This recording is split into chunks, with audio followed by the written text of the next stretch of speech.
Salut à tous.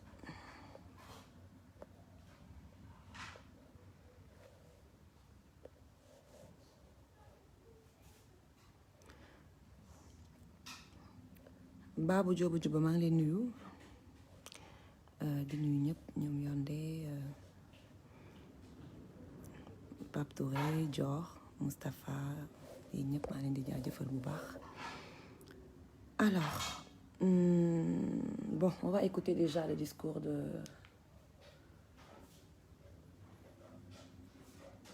citoyen sénégalais d'Antoine. Une jeune dame de 20 ans et un député dirigeant un parti politique. Dans le déroulement de la procédure judiciaire, parce que tey li ñu war a waxtaanee dafa bari. La personne incriminée a on n'est pas des moutons de la République. Son refus public loolu moom il faut que ce soit clair. Et ostentatoire à répondre devant la justice. Il a d'autre part, par des messages répétés, lancé des appels à la violence, à l'insurrection et à l'affaiblissement de l'autorité de l'État. Ces actes de provocation sans précédent c'est très important et sans commune mesure. Parce que mbir mi dafa mel ni à un moment donné nekkatul affaire privée te ñi ñuy wooyee les intellectuels il faut qu'ils arrêtent de nous tympaniser en fait parce que fii kenn doful te ñëpp dañoo nite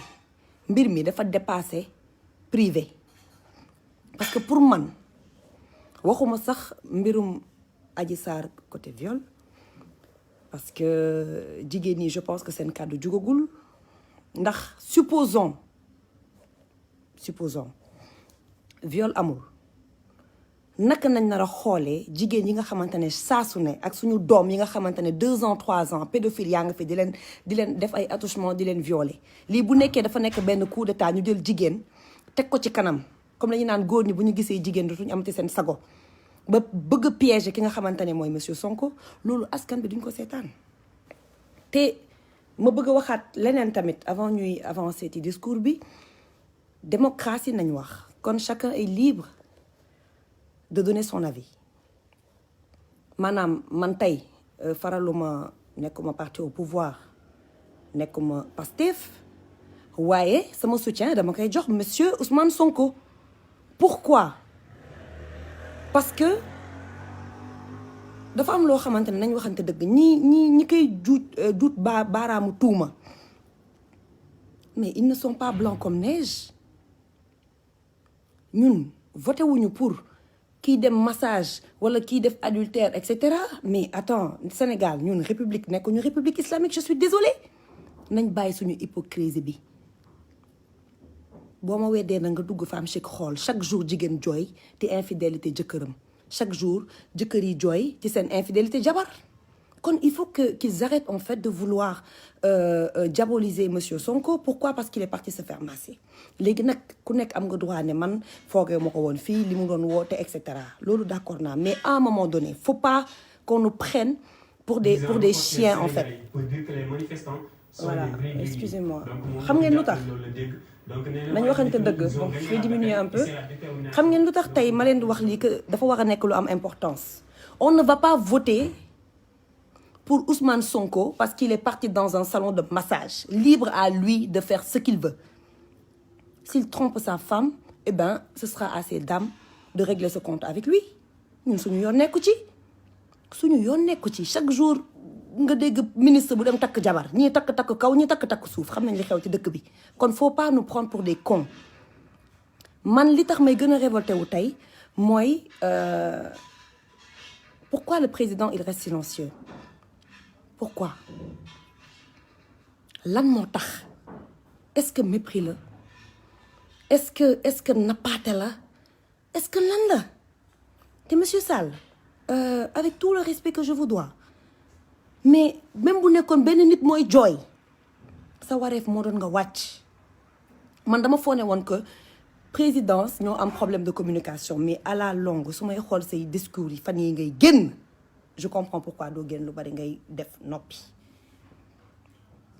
man premier mandat Macky Sall temps bu fekkee ma ci boole man Macky Sall laa voté deuxième mandat bi j'étais en France on n'a même pas pu s'inscrire parce que carte yi ñoom dañoo jël ba am nit yi leen doy ñu bloqué ko loolu je pense que kenn du ma bàyyi ma xel kon à un moment donné il faut qu'ils arrêtent parce que nous comme ni ma ko doon wax dama bëgg sénégalais yeewu bu ñuy votel nit mu nekk tout simplement parce que dafa am ñu votel maanaam programme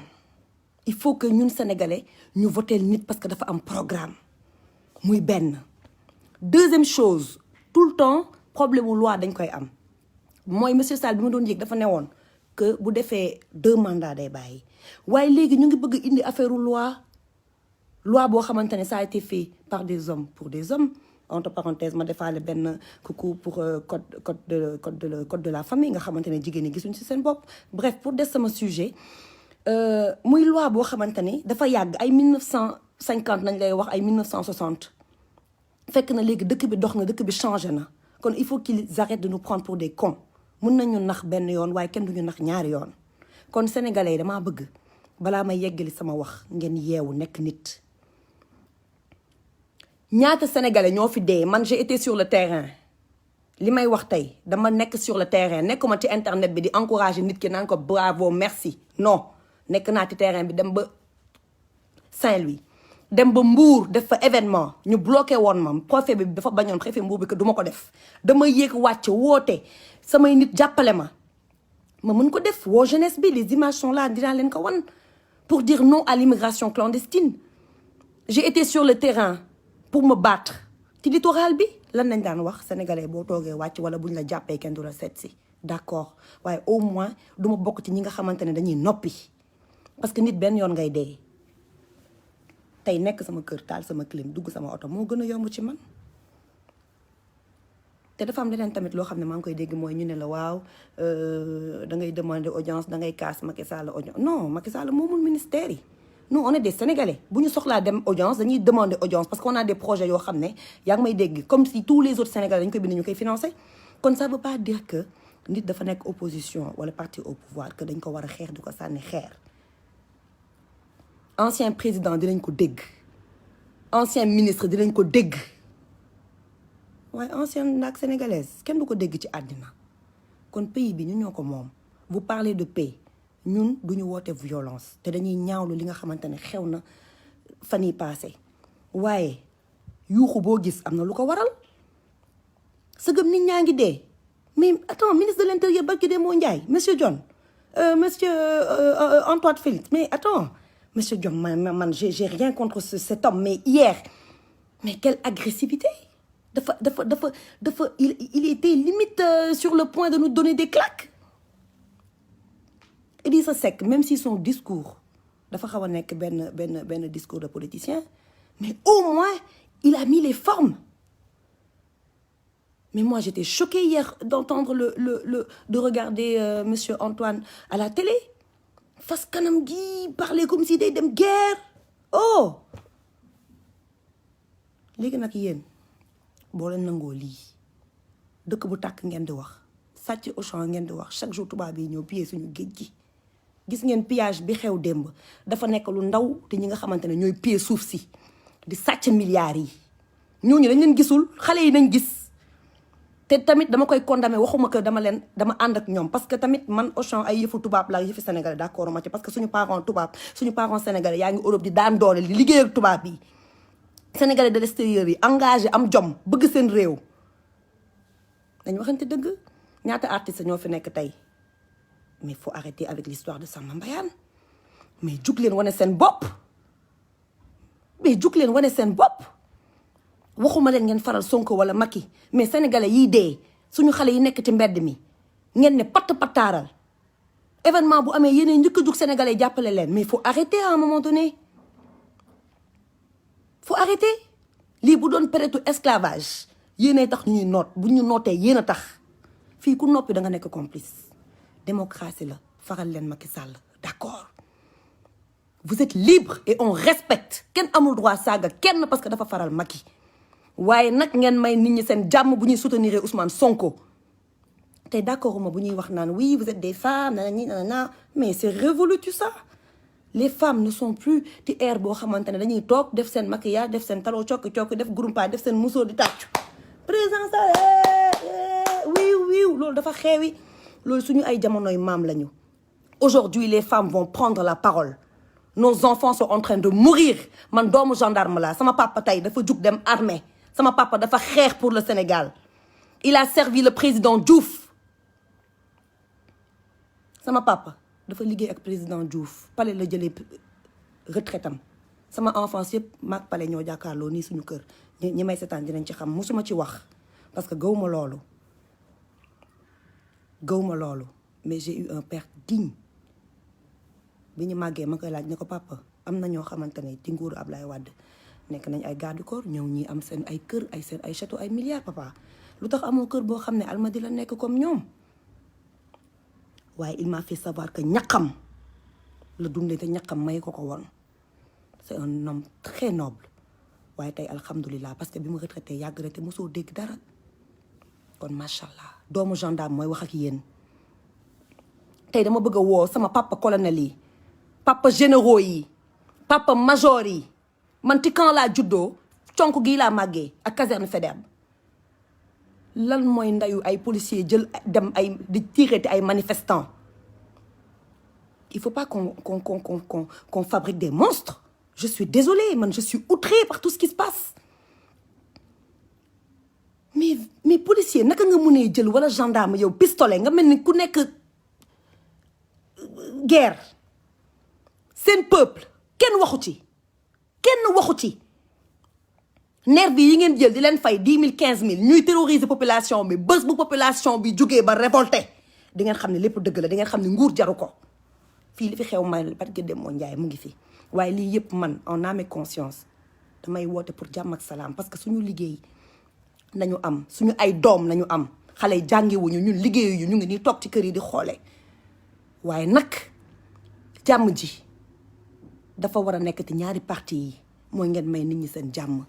ñun dugg ngeen fi xeex comme li ma doon wax sànq mbirum mbënd bi président jugul ba tey jaale nit ñi tweet la bind il n'a même pas reconnu c'est mort et après tey ñun jug nañ kaas ñëpp ne patt ci internet bi kenn waxu ci waaye luy raam ci ñag bi lay ñëw ci ñag bi la jëm gis nga ku toog seetaan tamit ay bi buy ñëw dina dal sa kaw bopp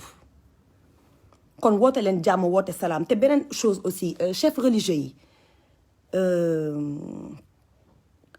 damaa bëgg ngeen xoolaat seen bopp parce que man xool naa fi ay jamono chef religieux yi bu ñuy jug di wax ci politique ñëpp di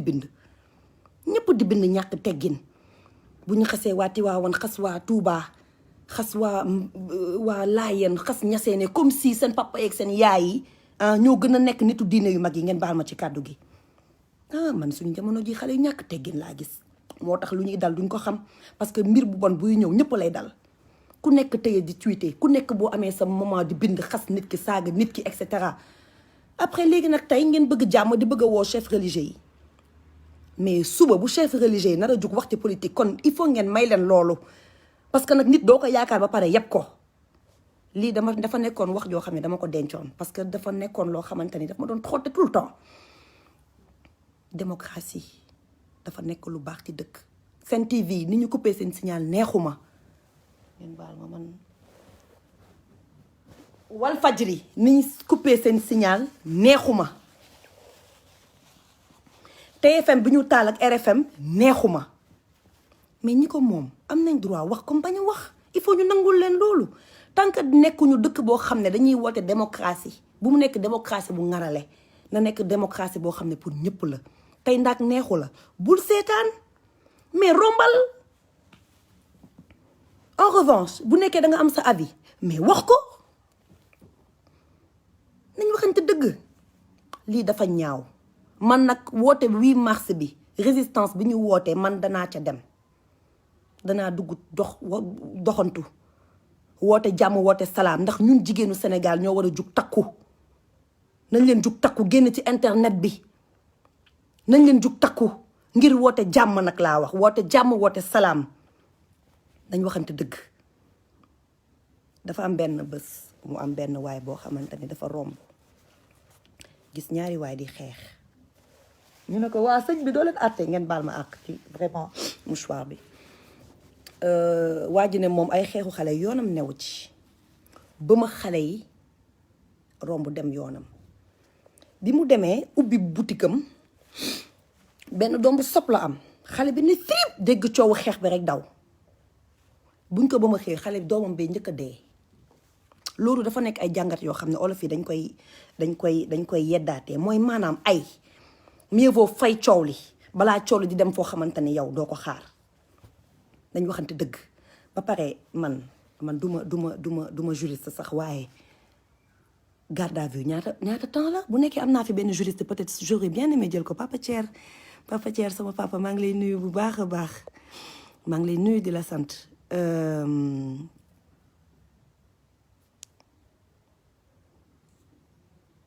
maa ngi lay bu nekkee am naa fi benn juriste parce que Idrissa kii nu mu tuddati Sonko ñaata temps nañ ko war a téye kon ça veut dire que lundi bu ñu ko bëggee yëkkatiwaat immunité parlementaire am ça veut dire qu'ils n'ont même pas le droit de retenir Sonko après ñuy wax waxu privé c'est pas privé c'est public bëgg naa xam na Adji Sarr wax na dëgg bëgg naa xam ndax Sonko def na bu defee na wuy ju yoon comme ñëpp ñi nga xamante ne ñuy def ay ñaawteef waaye ay bu deful ma xam ni dañoo nekk ci nguur boo xamante ne bëgguñu benn opposant te yenn nii nekkul stratégie de jël Idrissa Seck teg sa wet jël ñeneen ñi teg seen wet jël ñëpp teg sa wet nga ne yow yaa gën a muus waaw muus nga et man je félicite quand même esprit bi nga am macha allah vous êtes très intelligent waaye intelligence boobu nañ ko jël xool askan wi wala ñuy jël di defar ay terres yoo xamante ne demut bien vrai que man bëgg naa développement ci côté wàllum dem ak dëkk parce que dafa nekk loo xamante ne infrastructure dafa nekk lu baax ci dëkk waaye pendant ce temps ñu jàngal xale yi ñu am formation professionnelle ñaata nit ñoo fi am ay diplôme te mënuñu sax liggéey mënuñu dara man mii sax amul diplôme yu ñu am maa leen di jàngal parce que yàgg naa liggéey plus de presque 15 ans ma am ko ci kii wu professionnel nañ waxante dëgg formation professionnelle lu xale yi nañ war a lijjanti suuf si nga xamante ne da ngeen koy jël di ko tabax di dëkk ku nekk ci nguur un mois ni yor ay milliards di ko pasaree ci dëkk bi bañ ko ci wax yéen a xam lu tax bëggu leen wàcc nguur gi yéen a xam lu tax bëggu leen wàcc di wut ay nerf yi xoxotal nit ñi gis nga fii benn yoon nañuy dee te toog suñu kër noppi di dee wàcc dee ci mbedd bi moo ko gën dafa am une fois ma am ku may waxtaanal ci màggalu Tuubaa bi ma ne ko man get baal ma ne ko man dama war a dem màggali mu ne ma corona bii ma ne ko munoo yaakaar nit ba pare ragal ma ne ko tey ma dem màggal Tuubaa corona moo ma gën a ma toog fii Dakar corona gàcce parce que mënuma woote taalibe gi ma doon di ragal ay corona bien vrai que damay moytu waaye benn instant c'est pour vous dire que la foi est au-dessus de tout dem nañ ci jàmm ak salaam ñu toog ay weer kenn déggul pepp kaa te ñëpp ubbi woon seen nopp di xaar nit ñi daanu comme ay mouche c'est juste pour vous dire que yàlla kese mooy tànn waaye nag sabablu dafa baax ci doomu aadama te man fii Sénégal gisuma fi sa sabablu hypocrisie laa fi gis ku fi gën a toog mën a juger wax ko ba pare ngeen bañ nit ñi juger am na une fois ma toog dégg ku ne waa xawma lan on peut pas être juge mais non c'est pas vrai fii équipe nationale buy football tout le monde est entraîneur fii problème bu amee ñëpp ay avocat lañ ak ay juge kon monsieur Sonko n'est pas n'importe qui monsieur Sonko n'est pas n'importe qui bien vrai que nag coow li ci mbirum Adji Sarr la jóge sénégalais yi génn mer waaye c'est pas que les gens de Pastef c'est ay sympathisants am ñoo fees ci mbedd mi ay xale yoo xamante ne tamit dañoo inconscient xiif di leen rey yaa ngi may dégg ñuy gis ay immeuble ci dëkk bi gisuñu xaalis xale yoo xamante ne seen ay mag seen ay rak dañoo dee ci mënd bi xale yoo xamante ni dañoo toog gis seen ay frère di dem ci gaal gi nañ waxante dëgg ñun loolu yëpp neexuñu waaye yàgg nañ fi gis fii muy Sénégal di France gilets jaunes yi dugg nañ ci ay boutique Louis Vuitton ay yu ne toj fa yàq fa sàcc seen bagage yëpp metti na ci xol waaye comme li ñuy wax njëkkee wuñ ko fi te duñ ko mujjee dañ waxante dëgg waxuma nag ni loolu dafa baax waaye diaboliser bi ñuy bëgg diaboliser ñi nga xamante ne ñooy def marche pacifique laay bañ di ko jël di ko def ci turu Sonko déglu leen bu baax li nga xamante ne la gars yi wax ils sont en train de jouer ak psychologie nit ñi di naan que Sonko ay nitam ñoo génn toj et cetera non non moi j'étais avec le président Sall ci premier mandat wam ci suuf moi je l'ai croisé parce que j'étais avec Youssou Ndour boo ko fekkee ma ci boole Moustapha Niasse romb na ma nii ñun dugg nañ ci lacrymogène di xeex man ak Mame Sira bu dee mu ngi seetaan dina ko mën a prouver Adja Sy était à mes côtés j'ai la photo ici kon wàccoon naa ci terrain bi xeex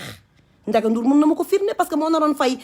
ñi ne waroon jóge Thiès ma indi leen plus de 10 cars ñu jóge Kaolack ak Tata Ndiouk ñu mobiliser leen pour ñu ñëw finalement sa requête a été refusée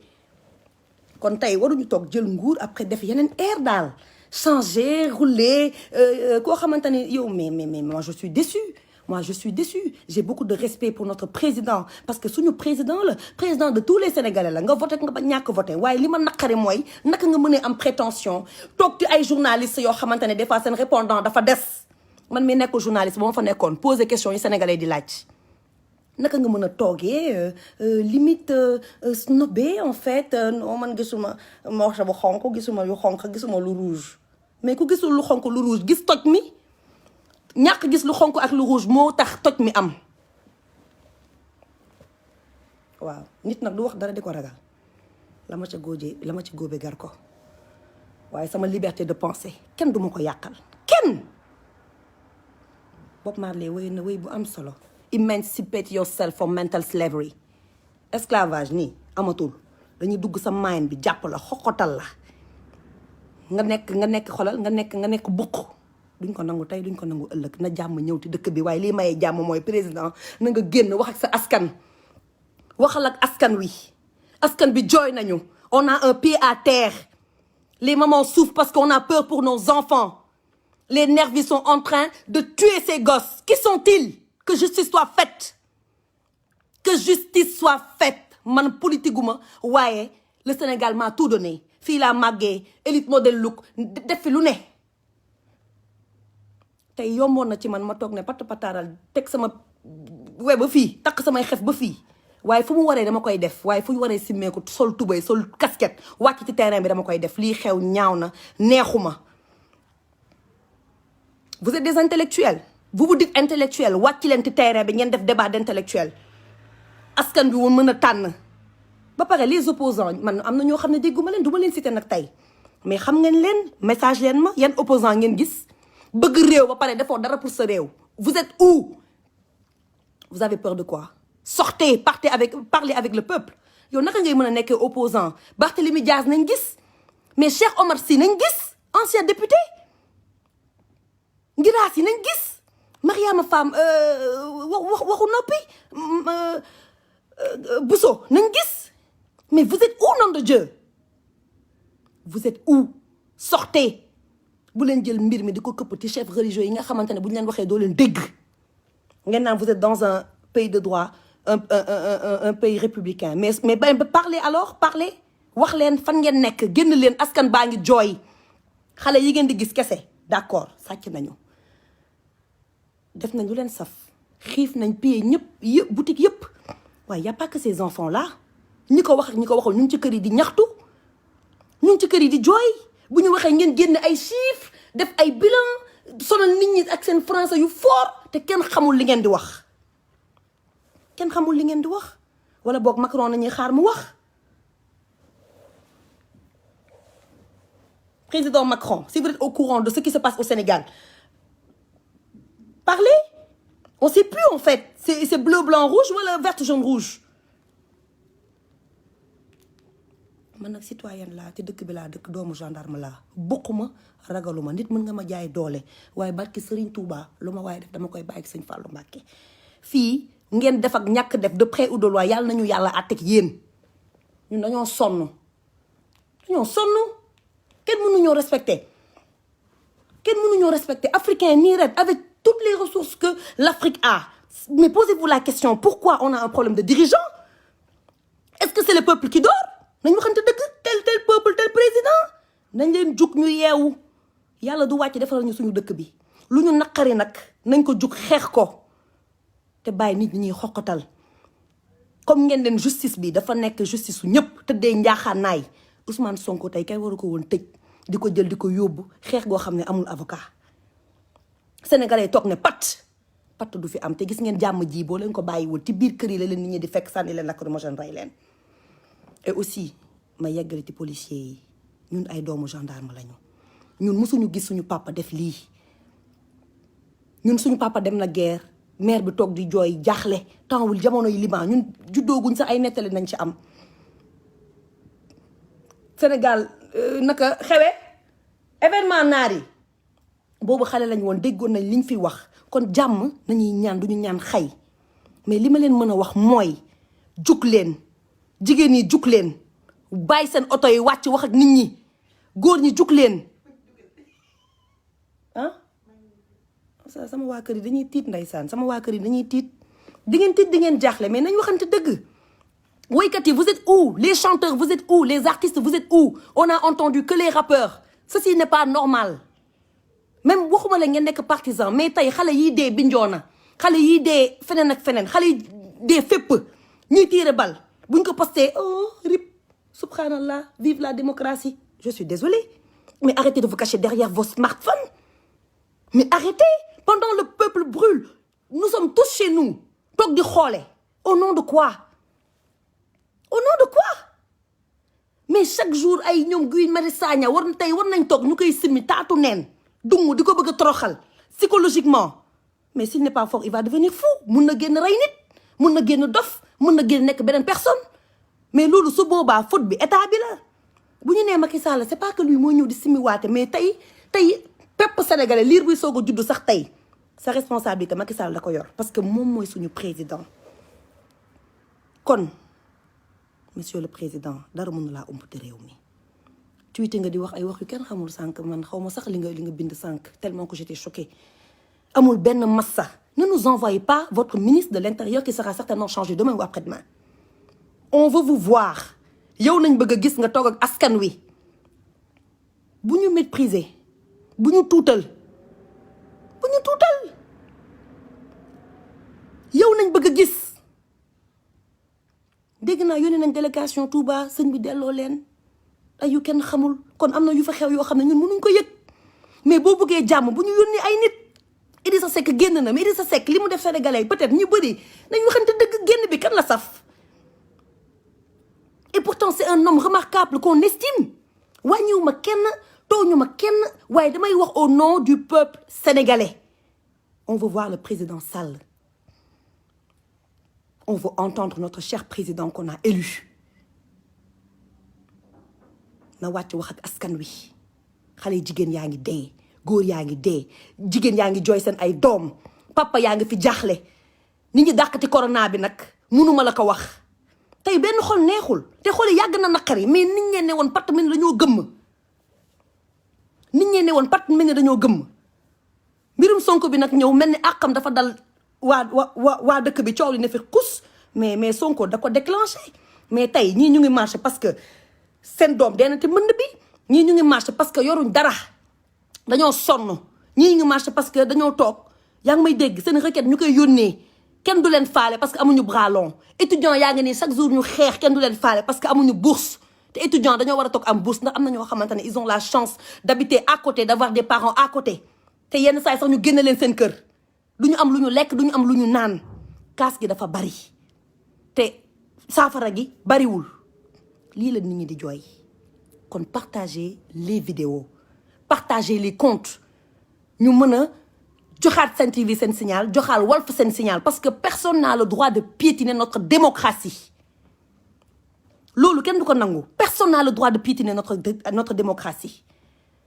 te benn nit bu dee war na naqari ñëpp waaye lii du tey mënd bi ñi ci dee kenn déggul nit ku autorité bu taxaw wax ci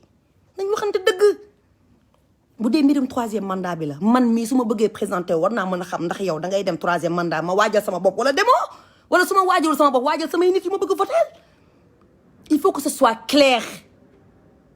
li nga wax teg ñu nag gor ca wax ja te tey même bu nekkoon la loi vous permet de vous représenter parce que première loi beeg nekk wonte constitution beeg ay naxaate yooyu ñuy wax d'accord waaye sa kaddu da nga newoon ni 2 mandats ngay def mais defal 2 mandats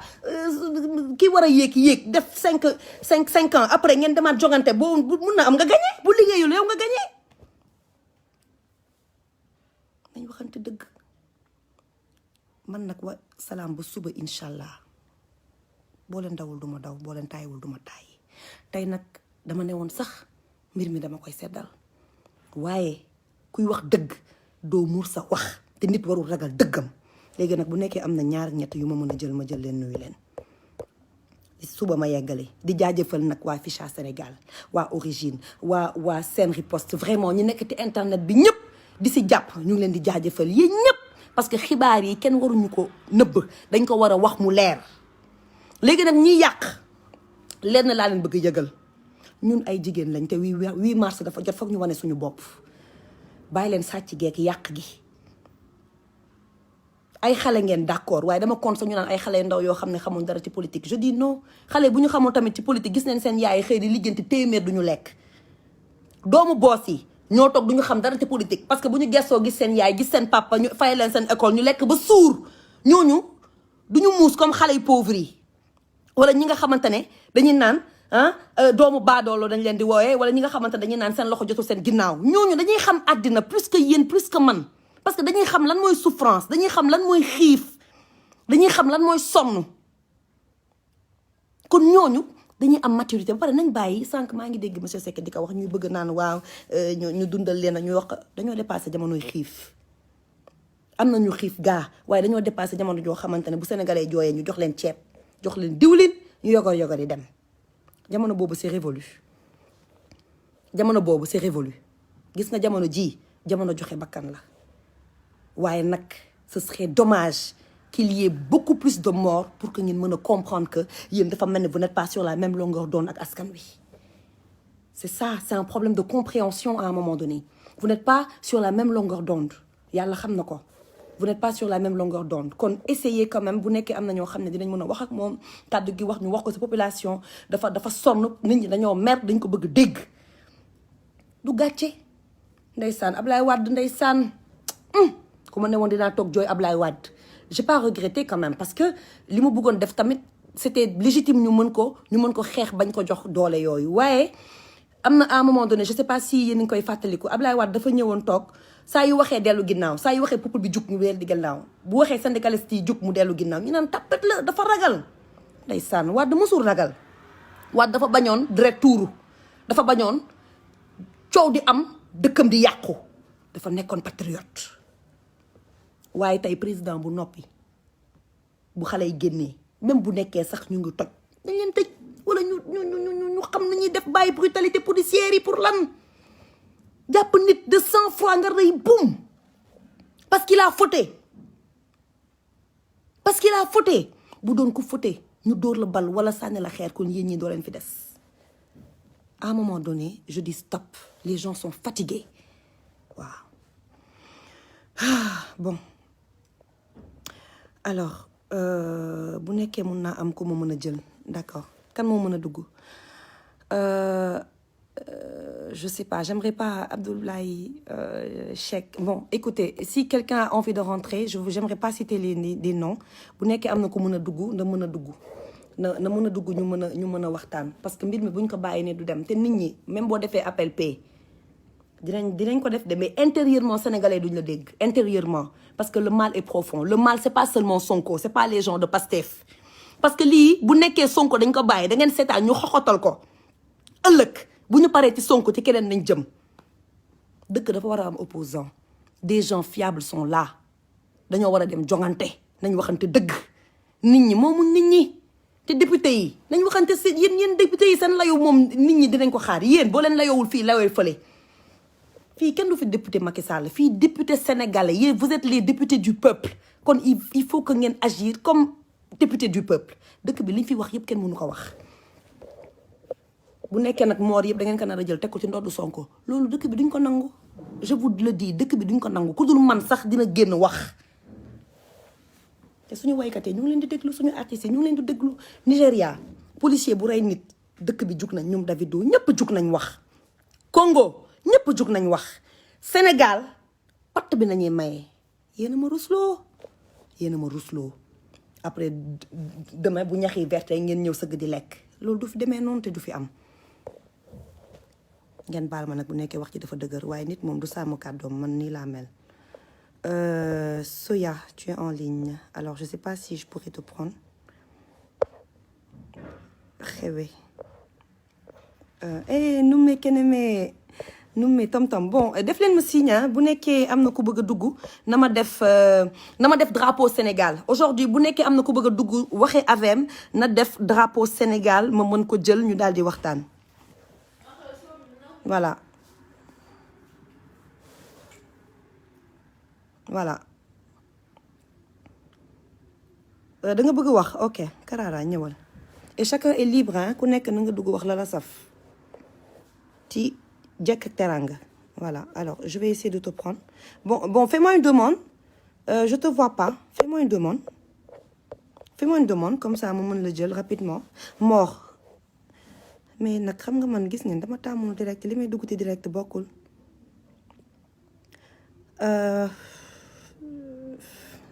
Ma Thérèse maa ngi lay nuyu ngeen jéggal ma naka ci mouchoir beeg ñandu bi dama jóge ci feebar dama wérul sax mais bon mënuma woon bañ a noppi. Maguette Biéry j'aimerais bien te Maguette ma chérie d'amour mais comment faire kan laa mën a jël je sais pas s'il va prendre. Bon on va essayer avec honorable député, j'ai vu qu'il était là. J'ai vu qu'il était là. Kan laa mën a jël.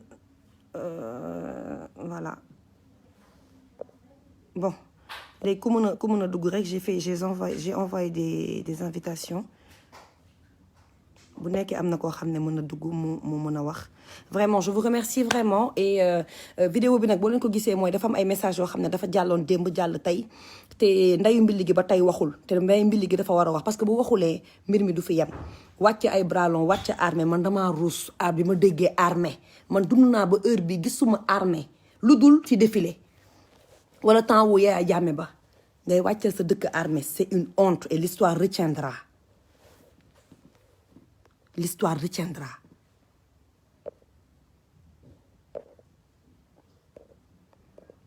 Bon, excusez-moi. Bon, j'arrive pas à envoyer des invitations. Écoutez, demain, Inch'Allah, on en reparlera.